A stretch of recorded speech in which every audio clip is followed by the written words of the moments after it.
আমি এখন দাঁড়িয়ে আছি ফেনীর ফুলগাজী উপজেলার আনন্দপুর গ্রামের মজুমদার হাট নামক একটি স্থানে।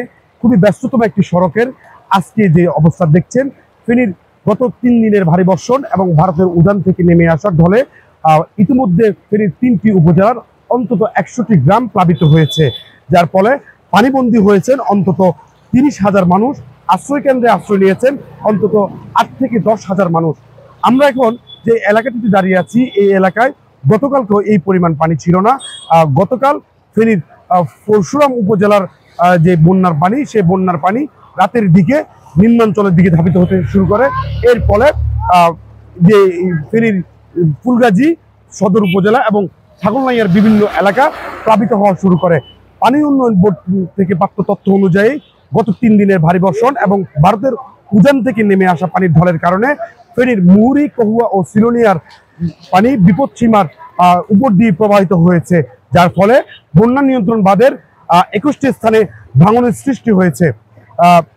এর কারণে ফেনীর ফুলগাজী ও পরশুরাম উপজেলার অন্তত 35টি গ্রাম প্লাবিত হয়, যেটি গতকাল রাত্রের পরে 3 উপজেলার প্রায় শতাধিকটি গ্রাম প্লাবিত হওয়ার সংবাদ আমাদের কাছে এসেছে।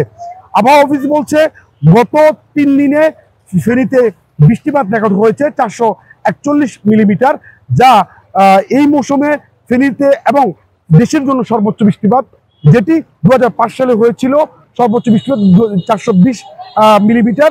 এটিকেও এবার অতিক্রম করেছে এবারকার বৃষ্টিপাত। আবহাওয়া অফিস বলছে গত 24 ঘন্টা বৃষ্টিপাতের পরিমাণ কমেছে। যদি বৃষ্টিপাত কম থাকে তাহলে বন্যার যে পরিস্থিতি, বিভিন্ন যে প্লাবিত এলাকাগুলো থেকে পানি নিম্নাঞ্চলের দিকে ধাবিত হওয়ার সম্ভাবনা রয়েছে। আমরা যে এলাকাটি রয়েছে, এখানকার মানুষজন ইতিমধ্যে পানিবন্দী হয়ে আছেন। তারা ঘর বাড়ি ছেড়ে অনেকে উঁচু ভবনে আশ্রয় নিয়েছেন। আমার সামনে যে ভবনটি রয়েছে, এই ভবনেও 15টি পরিবার আশ্রয় নিয়েছেন, যারা এই মুহূর্তে শুকনো খাবার এবং সুপেয় পানির অভাবে রয়েছেন। জেলা প্রশাসন থেকে আমাদেরকে যেমনটি জানানো হয়েছে, বন্যা দুর্গত এলাকায় পানিবন্দী মানুষদের জন্য শুকনো খাবার এবং পানি বিশুদ্ধকরণ ট্যাবলেট বিতরণ করা হচ্ছে। আশ্রয় কেন্দ্রে যারা আশ্রয় নিয়েছেন তাদের জন্য রান্না করা খাবারেরও ব্যবস্থা করা হয়েছে। এছাড়া বিভিন্ন রাজনৈতিক স্বেচ্ছাসেবী সংগঠন ত্রাণ নিয়ে বিভিন্ন দুর্গত এলাকা যাওয়ার চেষ্টা করছেন, এমন দৃশ্য আমাদের চোখে পড়েছে।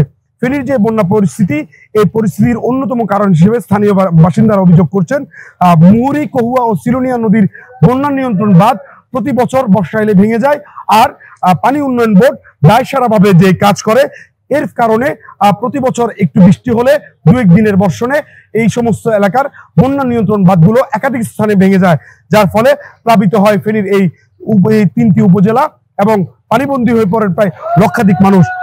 ফেনীর এই দুর্গম চিত্র, ফেনীর এই দুর্বিষহ চিত্র থেকে উত্তরণ চান ফেনীর স্থানীয় বাসিন্দারা। তারা বলছেন ত্রাণ নয়, সহযোগিতা নয়, তারা বলছেন বন্যা নিয়ন্ত্রণ বাঁধের কার্যকর পদক্ষেপ। ফেনীর ফুলগাজীর উত্তর শ্রীপুর থেকে মোহাম্মদ শাহাবুদ্দিন, আজকের পত্রিকা।